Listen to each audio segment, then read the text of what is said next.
Hey hi அம்மி நம்ம போன பார்ட்லேருந்து அப்படியே கண்டினியூ பண்ணிக்கலாம் ஓகேவா? ஸோ இப்போது நம்ம டேங்கோ ஜேகேவும் வந்து அந்த மூன் லைட்டை பார்த்து அப்படியே ரசிச்சுட்டே இருந்திருப்பாங்க ஹக் பண்ணிட்டு ஒருத்தருக்கு ஒருத்தர்.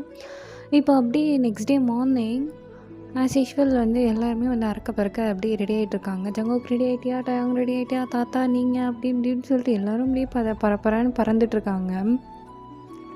என்னடா எதுக்காக பறக்கிறாங்க அப்படின்னா ஒன்றும் கிடையாது. நம்ம டேங்கோட வீட்டுக்கு போய் தட்டு வரிசை சீரை மாற்றுறதுக்காக தான் போகிறாங்க. ஏன்னா 2 வீட்டு சைடுமே வந்து 2 பேருக்குமே ரொம்ப பிடிச்சிருக்கு இல்லையா? ஸோ நிச்சயம் பண்ணி கல்யாணம் பண்ணி முடிச்சிடலாம் அப்படின்ற மாதிரி ஒரு முடிவு எடுத்து தான் அவங்க தாத்தா இதெல்லாம் பண்ணிகிட்ருக்காங்க. ஸோ இப்போ வீட்டில் இருக்க ஆளுங்க யார்கிட்டையும் நிறைய பேர்கிட்ட யாரும் தாத்தா சொல்லலை. தாத்தா ஜேகேவோட அம்மா அப்பா அவங்க மட்டும்தான் வந்து நம்ம டேங்கோட தாத்தா பாட்டி வீட்டுக்கு போகிறாங்க ஓகேவா? ஸோ இப்போ அப்படியே கிளம்பிட்டு ஓகே டன் எல்லாம் கிளம்பியாச்சுல்ல அப்படின்ற மாதிரி ஜங்கோ கேட்குறான். எங்கள் டேங்கும் நானும் கிளம்பிட்டேன் ஐம் ரெடி அப்படின்ற மாதிரி சொல்கிறான். ஸோ இங்கே அம்மா அப்பா தாத்தா எல்லாருமே நாங்களும் கிளம்பிட்டோம் அப்படின்ற மாதிரி சொல்கிறாங்க. ஸோ எல்லோரும் சிரிச்சிட்டே அப்படியே கிளம்புறாங்க. ஸோ கிளம்பி ஒரு 4 hours ஃப்ளைட் ட்ராவல் பண்ணிவிட்டு அப்படியே டேரெக்டாக நம்ம டேங்கோட வீட்டுக்கு தான் போகிறாங்க. ஸோ அங்கே போனால் ஆல்ரெடி எல்லா ப்ரிப்பரேஷனும் தாத்தா பார்த்து வச்சுருக்காரு. லைக் தோரணம் தொங்க விடுறதுலேருந்து பூ மாலை ரெடி பண்ணுறதுலேருந்து அந்த வீடு லுக் லைக் கல்யாண வீடு அப்படின்ற மாதிரி தெரியும் இல்லையா? ஸோ அந்த மாதிரி ஃபுல் டெக்கோரில் இருக்குது. இதை பார்த்துட்டு தயங்க அப்படியே ஸ்டன் ஆகிட்டு தாத்தா என்ன வேலை இதெல்லாம் அப்படின்ற மாதிரி கேட்குறான். என் பேராண்டிக்கு கல்யாணம், அப்புறம் வீடு இப்படி அப்படியே ஜொலிக்க வேணாமா, அதான் எல்லாத்தையும் ப்ரிப்பேர் பண்ணிட்டேன் ஒரே நைட்டில். ஆனால் தாத்தா இதுக்கு எப்படி எல்லாத்தையுமே நீ தானே சுற்றி பண்ணியிருப்ப, நான் ஏன்டா சுற்றி பண்ண போகிறேன்? அதான் மியாவோட புருஷங்காரன் இருக்கான்ல, மியாவோட புருஷன் ஏதோ ஜிமினா, ஆமாம் ஜிமினா இருக்கான். அப்புறம் ஃப்ரெண்ட்ஸ் கேங்கில் சில பசங்க இருக்காங்க. அப்புறம் நான் மட்டும் ஏன் சுற்ற போகிறேன்? உனக்கு கல்யாணம்னு சொன்னது எல்லாம் மாறிட்டு வந்து அள்ளி போட்டு எல்லாம் டெக்கரேட் பண்ணது அந்த பசங்க தான். இங்கே பாரு மச்சான் அப்படின்னு மாதிரி இங்கே ஜிமின் வந்து கையை காட்டுறான். டே மச்சான் அப்படின்னு சொல்லிட்டு தேங்க்ஸ்டா, நான் இவ்வளோ எதிர்பார்க்கல அப்படின்ற மாதிரி நம்ம டேங் வந்து ஹக் பண்ணுறான். இங்கே ஜங்குக்கு அப்படியே டயாங் அப்படின்னு மாதிரி மறைக்கிறான். ஐயோ என்னாச்சு அப்படின்ற மாதிரி மறைச்சிட்டு என்ன ஜங்குக் என்ன பண்ணுற அப்படின்னு மாதிரி கேட்குறான். ஏன்னா லைக்கு நம்ம ஜங்குக்கு வந்து பொசசிவ் ஆகுது. ஏன்னா டயாங் வந்து ஜிமினை போய் கட்டி பிடிக்கிறான்ல மச்சான்னு. ஸோ அதனால் நல்லா பொசசிவ் ஆகுது. நம்ம தயவங்க அதெல்லாம் கண்டுக்கல பெருசாக, மச்சான் ஜாலி அப்படிங்கிற மாதிரி சின்ன பிள்ளை மாதிரி 2 பேரும் அப்படியே ஹக் பண்ணிகிட்ருக்காங்க. ஸோ இதை ஜங்கோட தாத்தா அம்மா அப்பா எல்லாம் பார்த்துட்டு என்னடா ஃப்ரெண்ட்ஸை பார்த்ததும் அப்படியே ஒரு மாதிரி ஜாலியாக சின்ன பிள்ளை மாதிரி மாறிட்டான் டயவங்க அப்படிங்கிற மாதிரி ஜங்கோக்கு கேட்குறாங்க. ஓ அப்படிதாம்மா அப்படின்னு மாதிரி சொல்லிட்டு எங்கள் தங்குக்கு அப்படியே புகையுது. ஐயோ டே டயாங் நீ மட்டும் மாட்டு அப்புறமா இருக்கு உனக்கு அப்படின்ற மாதிரி. ஸோ இங்கே டயாங் வந்து ஜாலியாக என்ஜாய் பண்ணிவிட்டு வீட்டில் இருக்க சின்ன சின்ன டெக்கோர் வரைக்கும் வந்து பார்த்துட்ருக்கோம். ஜிமன் இது செம்மையாக இருக்குது, யாரோட ஐடியா அதெல்லாம்? அதான் நம்ம சும்மா இருக்கும்போது பேசுவோம்ல, கல்யாண வீடெலாம் இப்படி இருக்கணும் அப்படி இருக்கணும், அது பண்ணும் இது பண்ணும் அப்படின்னு, அதான் எல்லாத்தையும் சேர்த்து வச்சு அடிச்சு விட்டோம்டா அப்படின்னு மாதிரி சொல்கிறான். ஐயோ மச்சான் எனக்காட கல்யாணம் நம்ப முடியல, பின்ன எனக்காட கல்யாணம் உனக்கு தானே கல்யாணம் பைத்தியக்காரா அப்படின்னு மாதிரி கத்துறான். சரி சரி மச்சான் வா ஆகிற வேலையை பார்க்கலாம், உள்ளே கூட்டிகிட்டு வாடா அவங்க வெளியவே நின்றுட்டுருக்காங்க அப்படின்ற மாதிரி தயாங்கிட்ட வந்து ஜிமின் சொல்கிறான். ஆமாம்ல மறந்துட்டேன் தாத்தா சாரி, உள்ளே வாங்க. இட்ஸ் ஓகே பரவாயில்ல வேப்பா, யாராக இருந்தாலும் ஃப்ரெண்டை பார்த்துட்டு ரொம்ப எக்ஸைட் ஆவாங்க, அதுவும் நீ ரொம்ப நாள் கழித்து பார்க்குற போல் இருக்குது. ஆமாம் தாத்தா அது அப்படின்னு சொல்லிட்டு அப்படியே திருன்னு முழிக்கிறான் நம்ம டயாங். இப்போ அப்படியே ஜங்குக்கு மேனேஜ் பண்ணி சரி வாங்க தாத்தா உள்ளே போகலாம் அப்படிங்கிற மாதிரி அப்படியே ஃபேமிலி மெம்பர்ஸ் எல்லாத்தையும் உள்ளே கூட்டிகிட்டு போயிட்டு எல்லாம் அசம்பிள் ஆகி உட்காடுறாங்க. இப்போ டயாங்கோட தாத்தா பாட்டி வந்து பேச ஆரம்பிக்கிறாங்க. சரி ஓகே என்ன தான் இருந்தாலும் கல்யாணம் அப்படின்றது எப்படி ஆரம்பிக்கிறதுன்னு தெரியலையே அப்படின்ற மாதிரி முழிக்கும் போது ஜங்குக்கோட தாத்தாவும் என்ன டயாங்க்கு நீங்கள் என்ன செய்ய போகிறீங்க அப்படின்னு சொல்ல போகிறீங்களா? அதெல்லாம் ஒன்றும் தேவையில்லை, எங்கக்கிட்ட இருக்கிறதே போதும், அதை வச்சு அவன் யூஸ் பண்ணிக்கிட்டாலே போதும். அண்ட் இந்த வரதட்சணை ப்ளா ப்ளா ப்ளா இதெல்லாம் வேணாம் ஓகேவா? ஸோ என்னோடய ஜங்குக்கு நல்லா பார்த்துக்கிட்டா போதும், அது மட்டும்தான் நம்ம டயாங்கோட வேலை. என்ன டயாங் ஜேகேவை பார்த்து இப்போ இல்லைடா தாத்தா இது கேட்கணுமா? அவனை நான் பார்த்துக்காம வேற யார் பார்த்துக்க போறா? ம். இது மட்டும் தான் எங்களுக்கு வேணும். அவன்கிட்ட இருந்து நீ வரதட்சணை வாங்கிட்டு வந்தியா? தங்க நகை கொண்டு வந்தியா? வைர நகை கொண்டு வந்தியா? இதெல்லாம் எங்களுக்கு தேவையில்லாத ஒன்று. அப்புறம் நீங்கள் செய்யாமல் எப்படி அப்படின்றதெல்லாம் ஒன்றும் யோசிக்காதீங்க, ஓகேவா? ஸோ உங்களால் என்ன முடியுமோ அது மட்டும் நீங்கள் செஞ்சால் போதும் அப்படின்ற மாதிரி தாத்தா வந்து சொல்கிறாங்க. ஸோ இங்கே டயங்கோட தாத்தா வந்துட்டு, எங்களால் என்ன முடியுமோ அதை செய்ய சொல்கிறீங்க, ஆனால் நாளைக்கு எங்கள் பையனை நீங்கள் வரதட்சணை கொண்டு வரல அப்படின்ற மாதிரி டார்ச்சர்லாம் எதுவும் பண்ண மாட்டீங்கல்ல, எங்களுக்கு அந்த உத்தரவாதம் கொடுத்தா மட்டும் போதும் அப்படின்ற மாதிரி டைரெக்டாகவே பொட்டுன்னு போட்டு கேட்டுடுறாரு. ஸோ இங்கே ஜங்குக்கோட தாத்தாவும் சிரிச்சிட்டே, இல்லை அதெல்லாம் ஒன்றும் கிடையாது, அண்டு எங்கள் வீட்டு பசங்களுக்கு கல்யாணம் பண்ணி கூட்டிகிட்டு வந்த எல்லா பொண்ணுங்கக்கிட்டேயும் நாங்கள் வரதட்சணையும் வாங்குறது கிடையாது. ஏன்னா எங்ககிட்ட இருக்க சொத்தை ஆள்றதுக்கே ஆள் இல்லை. அப்படி இருக்கும்போது நாங்கள் எதுக்குங்க வரதட்சணைலாம் வாங்க போகிறோம்? உங்கள் பிள்ளை நல்லா சந்தோஷமாக இருப்பான். இப்போ நீ சொல்லு ஜேகே, தயவங்க நல்லா பார்த்துப்ப தானே? தாத்தா இதை கேட்கணுமா? அவன் என்னோடது. ஸோ என்னோடய ப்ராப்பர்ட்டியை நான் எப்படி பார்த்துக்கணுமோ அப்படி நான் பார்த்துப்பேன். இப்போ தயங்கோட பாட்டி, என்ன தயங்க உன்னோட ப்ராப்பர்ட்டியா? அவன் என்ன ஒரு இடம் பொருளாவா பார்க்குறேன்? அவன் மனுஷன் இல்லையா? அப்போ ஃபீலிங்ஸ் இருக்குல்ல அவனுக்கு. ஐயோ பாட்டி, உங்களுக்கு புரிகிற மாதிரி சொன்னோன்னா மொத்தமாக என்னோடது, ஓகே? எனக்கான ஒரு பர்சன், என்னோடய பர்சனல் அவன். ஸோ என்னை எப்படி பார்த்துக்கிறேனோ அதே மாதிரி தான் அவனையும் நான் பார்த்துப்பேன், ஓகேவா? இப்போ உங்களுக்கு புரிஞ்சிருக்கும்னு நினைக்கிறேன். அண்ட் இதுக்கு மேலே ஓப்பனாக சொன்னால் நல்லா இருக்காது அப்படின்ற மாதிரி ஜங்குக்கு சிரிக்கிறான்.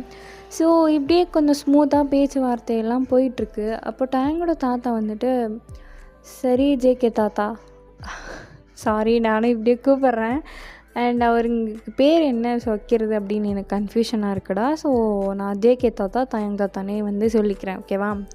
ஸோ ஜேகேவோட தாத்தா கிட்ட நம்ம டயங்கோட தாத்தா வந்துட்டு, தயங்கோட அம்மாவோட ஒரு பென்டென்ட் இருக்கும், அதை வந்து தயங்கிட்ட வந்து கொடுக்குறாங்க. அவங்க முன்னாடியே கூப்பிட்டு, டயாங், இது உன்னோட அம்மா பென்டென்ட்டுப்பா, இது உனக்காக உங்கள் அம்மா நீ கல்யாணம் பண்ணிட்டு போகும்போது உன்னோட லைஃப் பார்ட்னருக்கு இதை போட்டு விட சொன்னான்.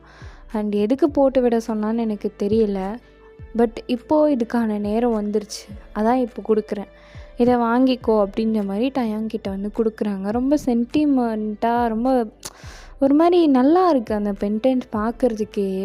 ஐ மீன் ஃபார் எவர் அப்படின்ற மீனிங்கில் வர மாதிரி ஒரு டாலர் இருக்குது அதில்.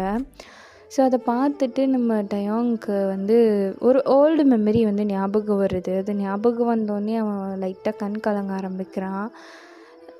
டயாங் என்னப்பா ஆச்சு அப்படின்ற மாதிரி பாட்டி கேட்குறாங்க.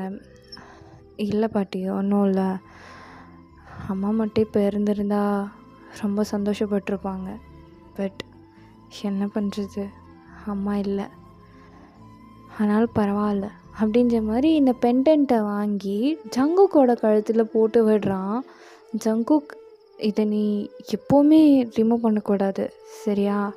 இது வந்து என்னோட ப்ராப்பர்ட்டிக்காக நான் கொடுக்கறது, அண்ட் இது என்னோட பர்சனல், ஓகே? இனிமேல் நீ வந்து இது கழட்டக்கூடாது, சரியா? அப்படின்ற மாதிரி கேட்குறான். ஹேண்டை பிடிச்சிட்டு ஹோல்ட் பண்ணிட்டு ஒரு மாதிரி எமோஷ்னலாக. இங்கே ஜங்குக்கும் வந்து எமோஷ்னலாக டயாங் இருக்கிறத பார்த்துட்டு, சரி டயாங், நான் இதை என்றைக்குமே எப்போவுமே எந்த ஒரு ரீசனுக்காகவும் ரிமூவ் பண்ண மாட்டேன், சரியா? ப்ராமிஸ் அப்படின்ற மாதிரி சொல்லிவிட்டு அவன் அதை அப்படியே ஒரு மாதிரி அந்த பென்டென்ட்டை வந்து டச் பண்ணி பார்க்குறான். நல்லா இருக்குது, அது அவனுக்கு ஒரு மாதிரி ப்ளஸ்டு ஃபீல் கொடுத்த மாதிரி இருக்குது நம்ம ஜங்குக்கு. ஸோ இதை பார்த்துட்டு எல்லாருமே கொஞ்சம் எமோஷ்னலாக சென்டிமெண்ட்டாக ஃபீல் பண்ணுறாங்க. ஸோ அப்படியே இந்த டாப்பிக்கை சேஞ்ச் பண்ணோம் அப்படின்றதுக்காக நம்ம ஜங்குக்கு என்ன பண்ணுறான் அப்படின்னா, சரி ஓகே, எனக்கு மட்டும் நீ பென்டென்ட் கொடுத்தல்லடா, இப்போ நான் உனக்கு ஏதாவது கொடுக்கணும் இல்லையா அப்படின்னு சொல்லிட்டு, சரி உன்னோட காலை காட்டு அப்படின்றான். காலா? இல்லைடா, எனக்கு புரியல. அட காலை காட்டு மேன் அப்படின்னு சொல்லிட்டு நம்ம ஜங்குக்கு வந்துட்டு அவன் காலை தூக்கி மேலே வைக்கல, அதனால ஜங்குக்கே வந்து கீழே உட்காந்துடுறான் நம்ம தயங்கோட கால்கிட்ட. தயங்க அப்படியே, ஜங்குக்கு என்ன பண்ணுறா அப்படின்னு மாதிரி காலை தூக்க போகிறான். அப்போ காலை பிடிச்சிட்டு, ஒன்றும் இல்லை ஓகேவா அப்படின்னு சொல்லிட்டு ஒரு லெஃப்ட் காலில் அந்த வெள்ளியில் வந்து லைட்டாக அந்த செயின் மாதிரி இருக்கும் இல்லையாடா, அந்த ஐ மீன் ஹிந்துஸில் எப்படி விரலில் வந்து மெட்டி போடுவாங்களோ ஆம்பளைங்களுக்கு, அதே மாதிரி இங்கே வந்து டயாங்க்கு வந்து மெட்டி போட வேண்டாம், ஸோ லைட்டாக அந்த கால் செயின் மாதிரி போடலாம் அப்படின்னு சொல்லிட்டு அந்த மெல்லிஸாக செயின் மாதிரி இருக்குது. ஸோ அதை ஒரே ஒரு காலில் மட்டும் போட்டு அதில் பிளாக் கலரில் ஒரு மணி இருக்குது ஓகேவா, ஸோ முத்து மாதிரி அதில் வந்து பொறிச்சிருக்காங்க. ஸோ அதை அப்படியே போட்டு விட்டுட்டு, இங்கே பாரு டயாங், இனிமே இதையும் நீ எப்போயும் ரிமூவ் பண்ணக்கூடாது எந்த ரீசனுக்காகவும், சரியா அப்படின்றான். ஆனால் இது எதுக்காக நீ போட்டிருக்கேன்னு எனக்கு தெரியாது. எதுக்காக போட்டிருக்கேன்னு உனக்கு தெரியாதா? சரி ஓகே, இங்கே பாரு, இதை பார்க்கும்போது எப்போவுமே உனக்கு என்னோடய ஞாபகம் வரணும். ஐ மீன் என்னோடய ஹக்குள்ளேயும் என்னோடய அரவணைப்புலேயும் நீ இருக்க மாதிரி ஃபீல் பண்ணணும். அதுக்காக மட்டும்தான் நான் இதை போடுறேன், சரியா? நீ எப்பயுமே என்னோடய பாதுகாப்பில் தான் இருப்ப அண்ட் என்னோடய பார்வைக்குள்ளேயே தான் இருப்ப. என்னடா இது என்ன ஜிபிஎஸ் ஆப்போ அப்படின்ற மாதிரி கேட்குறான் நம்ம டயாங். அப்படின்னு வச்சுக்கோவேன், பிகாஸ் இதில் சத்தம் வருது அப்படின்னு மாதிரி தட்டி காட்டுறான். ஏய் அப்படின்னு மாதிரி டயாங் வந்து கத்துறான். ஹேய் வாய மூடு அப்படின்றான். ஸோ அப்படியே இங்கே எல்லோரும் சிரிச்சுட்டு, பரவாயில்லையே டயாங்கு கொலுசு மாட்டி விட்டுட்ட அப்படின்ற மாதிரி சொல்லி சிரிக்கிறாங்க எல்லோரும். இங்கே டயாங்கும் சங்கூக்கு இது என்னடா இது, ஏதோ மாட்டுக்கு சங்கிலி கட்டின மாதிரி இருக்குது. ஆமாம் நீ என்னோட மாடுதான் அப்படின்ற மாதிரி ஒரு லுக்கு விடுறான். அப்படியே வந்து கொஞ்சம் நல்லா ஜாலியாக சிரிச்சுட்டு, இப்போ வந்து வெத்தலை பாக்கு வச்சு பழம் பூவெல்லாம் வச்சு தட்டை வந்து அப்படியே மாற்றிக்கிறாங்க, எக்ஸ்சேஞ்ச் பண்ணிக்கிறாங்க 2 ஃபேமிலியும். ஸோ ஒரு சந்தோஷமான ஒரு ஈவெண்ட் வந்து முடிஞ்சாச்சு. ஸோ எல்லாருக்கும் வந்து நிச்சயதார்த்தம்னா ரிங் சேஞ்ச் பண்ணி தான் கேள்விப்பட்டிருப்பீங்க. பட் இங்கே கொஞ்சம் வித்தியாசமாக இருக்கட்டுமே அப்படின்றதுக்காக தான் இந்த மாதிரி வந்து சொன்னேன், சரியா? ஸோ இந்த மாதிரி ஒரு ஹாப்பி மூமெண்ட் அங்கே எல்லாருக்கும் முடியுது. ஸோ லன்ச் முடிக்கிறாங்க. ஸோ லன்ச் முடிச்சுட்டு கொஞ்சம் நேரம் உட்காந்து பேசிவிட்டு தாத்தா அண்ட் ஜங்குக்கோட அப்பா அம்மா எல்லாருமே வந்து ஜங்குக்கை விட்டுட்டு, சரிப்பா நீ இனிமேல் பார்த்துக்கோ உன்னோட லைஃப்பை, அண்டு உனக்கு எப்போ அஃபீஷியலாக ஐ மீன் நம்ம ஃபேமிலிக்கு தெரிகிற அளவுக்கு கல்யாணம் பண்ணிக்கணும் அப்படின்னு நீ நினைக்கிறியோ அப்போ பண்ணிக்கோ, இப்போதைக்கு உன்னோட வெட்டிங் முடிஞ்சு, சரியா? அண்ட் ரிஜிஸ்டர் ஆல்ரெடி நம்ம பண்ணிட்டோம் இல்லையா, ரிஜிஸ்டர் வெட்டிங். ஸோ அந்த அக்ரிமெண்ட்டை மட்டும் கொடுக்குறோம், அதை வந்து சைன் பண்ணி ரிஜிஸ்டர் பண்ணிவிடுங்க, சரியா? அப்படின்ற மாதிரி தாத்தா அந்த ஃபைலை வந்து கொடுத்துட்டு போகிறாங்க. ஸோ இப்போது 2 பேருக்குமே வந்து அவங்கவுங்க ஃபேமிலிக்கு தெரிகிற அளவுக்கு பர்ஸ்னலாக வெட்டிங் முடிஞ்சு, சரியா? ஸோ இன்றைக்கி நைட்டு வந்து ஜேகே வந்து ஒரு மாதிரி நம்ம டயாங்க பார்க்குறான். என்னடா இன்றைக்கி ஜாலாக ஃபர்ஸ்ட் நைட்டில் அப்படின்ற மாதிரி. ஸோ டயாங்கும் சி படா அப்படின்ற மாதிரி பார்த்துட்டு தாத்தா அப்படின்ற மாதிரி கூப்பிட்றான் ஜேகேவோட தாத்தாவை. என்னப்பா ஆக்சுவலி இப்போது எங்களுக்கு பர்சனலாக தானே வெட்டிங் முடிஞ்சிருக்கு, அப்படி இருக்கும்போது ரிலேஷன்ஷிப் இதெல்லாம் இருக்கா இந்த கல்யாணத்தில் அப்படின்ற மாதிரி கேட்குறான். என்னடா இவ்வளோ ஓப்பனாக கேட்குற அப்படின்ற மாதிரி எல்லோரும் பார்க்குறாங்க. அப்படியே நம்ம டயாங்கோ ஒரு வேளை தெரியாமல் கேட்டோமோ அப்படின்ற மாதிரி தலையை சொரிஞ்சிட்டு, சொல்லுங்கள் தாத்தா அப்படின்ற மாதிரி மறுபடியும் கேட்குறான். அதுக்கு தாத்தா ஒரு மாதிரி சிரிச்சுட்டே ஜங்குக்கை பார்த்து, அது உங்கள் 2 பேரோட இஷ்டம், சரியா? அது உங்களோட லைஃப், இனிமேல் நீங்கள் 2 பேர் தான் முடிவு பண்ணி எதுவாக இருந்தாலும் வாழ போகிறீங்க. இதுக்கு மேலே உங்கள் 2 பேருக்கு நடுவில் நாங்களோ சரி டயாங்கோட ஃபேமிலியோ யாரும் இன்வால்வ் ஆக மாட்டோம், புரியுதா? நீங்கள் இனிமேல் உங்களோட லைஃப்பை லீட் பண்ணுங்கள் அப்படின்ற மாதிரி சொல்லிவிட்டு அவங்க கிளம்பிடுறாங்க. ஸோ இங்கே ஜங்குக்கும் டயாங்கும் அப்படியே பார்த்துட்டு அவங்கள சென்ட் ஆஃப் பண்ணிவிட்டு அப்படியே நம்ம டயாங்கோட தாத்தா பாட்டியை பார்க்குறாங்க. என்னப்பா இன்றைக்கி தேனிலவாப்பா அவங்களுக்கு அப்படின்ற மாதிரியே கேட்குறாங்க பாட்டி. நானே அது வேணாம் தள்ளி போடலான்னு யோசிச்சுட்டு இருந்தேன், நீ என்ன பாட்டி இப்போவே கோத்து விடுவ போல் அப்படின்ற மாதிரி டயாங் வந்து பார்க்குறான். ஸோ இங்கே ஜேகேவும் அப்படியே சிரிச்சிட்டே, அப்படியும் வச்சுக்கலாம் பாட்டி அப்படின்ற மாதிரி சொல்கிறான். சரி ஓகே, எங்கே ஸ்டே பண்ண போகிறீங்க நீங்கள் 2 பேரும் அப்படின்ற மாதிரி கேட்குறான். வேறு எங்கே பாட்டி, அதான் எனக்குன்னு என் பேரில் ஒரு வில்லா இருக்கே, அதெல்லாம் முடியாது அப்படின்ற மாதிரி ஜேகே வந்து சொல்கிறான். வேறு எங்கே ஸ்டே பண்ணுறதா? அந்த வில்லாவில் போயிட்டு நம்ம தாத்தா பாட்டி ஸ்டே பண்ணட்டும், அண்ட் மியாவுக்கு பெரிய ரூம் அங்கே இருக்குது. என்ன மியா சந்தோஷம் தானே?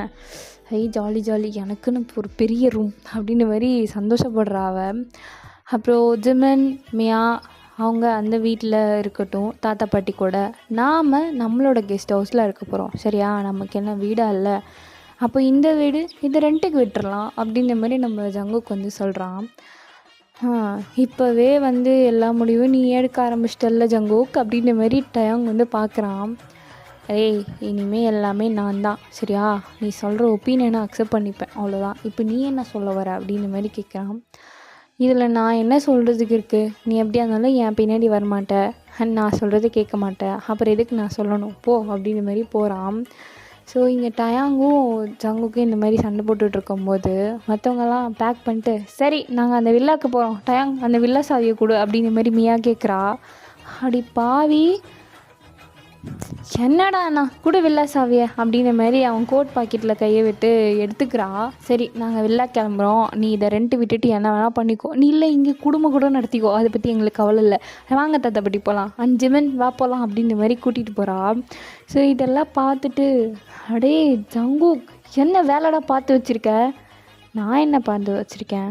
நான் எல்லாத்துக்கும் நல்லது தான்ப்பா சொன்னேன், அது அவங்கவுங்க இஷ்டம், அவங்க அக்செப்ட் பண்ணிக்கிட்டாங்க, நான் ஒன்றும் பண்ண முடியாது அப்படின்ற மாதிரி சொல்கிறான். அடேய் உன்னை அப்படின்ற மாதிரி ஜங்குக்கு வந்து அடிக்கலான்னு போகிறான். ஸோ கால் தடுக்கி ஸ்லிப் ஆகி சோஃபா மேலேயே வந்து நம்ம டயாங் வந்து விழுந்துடுறான். இதை பார்த்துட்டு ஜங்கு கேட்க போக்கான்னு சிரிக்கிறான் நல்லா. இது வேணுமா உனக்கு சொல்லு? இதுக்கு அமைதியாக அங்கேயே நின்று இருக்கலாம்ல. நல்ல வேலை கீழே விழலை, சோஃபாவில் விழுந்த சேஃப்டியாக.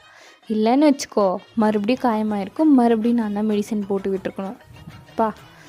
உனக்கு மட்டும் எங்கேருந்து தான் இப்படிலாம் வருதோ பேட் லக் தெரியல டயாங் அப்படின்ற மாதிரி சொல்லிவிட்டு அவன் அப்படியே சிரிக்கிறான், தூக்கி கூட விடாமல். இன்னும் டயாங்க்கு வந்து டென்ஷன் ஆகுது. டேய் உன்னை என்ன பண்ணுற பாருடா அப்படின்ற மாதிரி துரத்துறான். நம்ம ஜங்குக்கும் வந்து முடிஞ்சா பிடிச்சிக்கோ அப்படின்ற மாதிரி ஓடுறான். ஸோ 2 பேரும் சின்ன பிள்ளைங்க மாதிரி ஓடி பிடிச்சி விளையாடிட்டு இருக்காங்க. ஸோ டயாங்கோட காலில் அதை கட்டி விட்டது வேறு, அந்த பக்கம் ஓடும்போதெல்லாம் சத்தம் வேறு கேட்குது. இது வேறு கேட்டுட்டு ஜங்குக்கு சிரிக்கிறான். பரவாயில்லையே நான் கட்டின கால் கட்டு நல்லா வேலை செய்யுது அப்படின்ற மாதிரி கலாய்க்கிறான்.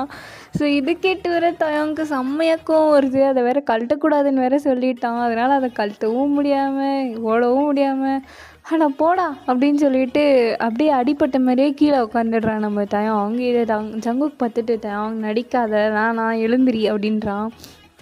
அடிப்பட்டது எனக்கு, உனக்கு இல்லை, எனக்கு தான் வலிக்குது.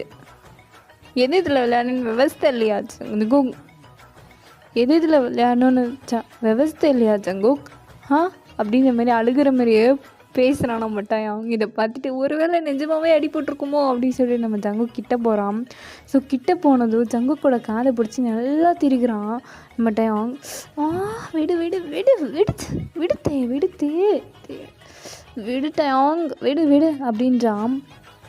ஏண்டா எவ்வளோ தைரியம் வருதுந்தா, என்னையே இவ்வளோ தூரம் ஓட விடுவேன்? நீ எவ்வளோ தான் ஒர்க் அவுட் பண்ணி உன்னோட பாடியை நல்லா ஸ்ட்ரென்தன் பண்ணி வச்சுருக்கேன்னு செக் பண்ணலாம் நினச்சா தான் ஓட விட்டேன். ஓ அப்படியா? நைட்டு பார்க்குறேன் இரு, உனக்கு ஃப்யூஸ் போயிடுதா இல்லை இருக்கான்னு. அப்புறம் உள்ளே போயிட்டு என்னை விட்டுரு வேணாம் அப்படின்ற மாதிரி கத்துனாலும் விட மாட்டேன். உனக்கு ஃப்யூஸ் போகுதா இல்லையான்னு பார்ப்போம் அப்படின்ற மாதிரி சொல்லிவிட்டு 2 பேரும் அப்படியே செம்மையாக மாறி கலாய்ச்சிட்டு அப்படியே சிரிச்சுட்டு கொஞ்சம் நேரம் அப்படியே உட்காந்துட்ருக்காங்க. ஸோ கொஞ்சம் நேரத்துக்கு அப்புறம் 2 பேருக்குமே வந்து செம்மையாக பசிக்க ஆரம்பிக்குது. டைம் பார்த்தா நைட்டு 11 ஆகிட்டுருக்கு.